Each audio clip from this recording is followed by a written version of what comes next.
नमस्कार साथियों, स्वागत है आपका शॉर्ट हैंड की ऑनलाइन क्लास नव जागृति में। साथियों, आज की ये डिक्टेशन दैनिक समाचार पत्र दैनिक जागरण दिनांक 24 जनवरी 2023 के संपादकीय कॉलम से ली गई है, जिसकी गति 100 शब्द प्रति मिनट है और कुल शब्दों की संख्या 457 है।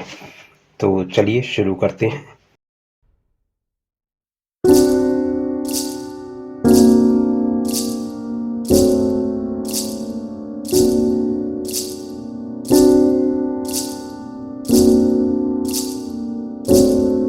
कांग्रेस की भारत जोड़ो यात्रा समाप्त होने को है, लेकिन वह कोई स्पष्ट विमर्श खड़ा कर पाने में नाकाम है। इससे भी खराब बात यह है कि वह ऐसे विवाद पैदा करने का काम कर रही है जिनसे पार्टी को राजनीतिक रूप से हानि हो सकती है। विवाद पैदा करने का ताजा काम किया है वरिष्ठ कांग्रेसी नेता दिग्विजय सिंह ने। उन्होंने सर्जिकल स्ट्राइक पर सवाल उठाते हुए इसके प्रमाण मांग लिए कि इस सैन्य कार्रवाई में कितने आतंकी मारे गए। उन्होंने अपने इस वक्तव्य से सर्जिकल स्ट्राइक को लेकर राहुल गांधी के खून की दलाली वाले कथन की याद दिला दी। दिग्विजय सिंह केवल सर्जिकल स्ट्राइक पर प्रश्न खड़े करने तक ही सीमित नहीं रहे, उन्होंने पुलवामा हमले को लेकर भी केंद्र सरकार को कटघरे में खड़ा किया। राहुल गांधी समेत कांग्रेस के अन्य नेता भी यह काम कर चुके हैं। हालांकि वे इससे भी परिचित हो चुके हैं कि सर्जिकल स्ट्राइक या एयर स्ट्राइक पर सवाल उठाने से कांग्रेस का नुकसान ही हुआ है, फिर भी सोच समझकर बोलने को तैयार नहीं। समझना कठिन है कि कांग्रेस अपनी गलतियों से कोई सबक क्यों नहीं सीखती।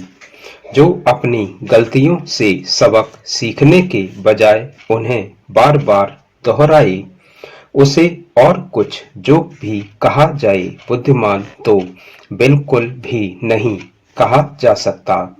यह मानने के अच्छे भले कारण हैं कि कांग्रेसी नेता पुरानी गलतियां दोहराने अथवा बेतुके बयान देने का काम इसीलिए करते हैं क्योंकि स्वयं राहुल गांधी ऐसा करते रहते हैं।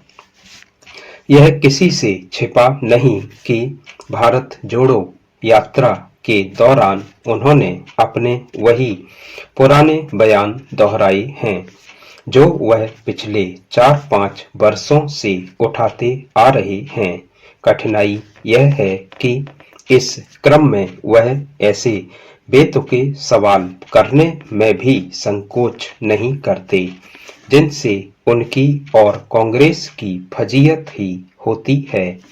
कोई नहीं जानता कि वह इस निष्कर्ष पर कैसे पहुंच गए कि सैनिकों की भर्ती वाली अग्निवीर योजना सेना को कमजोर करने की साजिश है। आखिर वह ऐसा कैसे सोच लेते हैं? क्या कोई सरकार ऐसा कुछ कर सकती है? दिग्विजय सिंह ने सर्जिकल स्ट्राइक पर सवाल उठाकर कांग्रेस को किस तरह असहज किया, इसका प्रमाण है जयराम रमेश का यह स्पष्टीकरण कि उनकी ओर से जो कहा गया वह उनका निजी विचार है।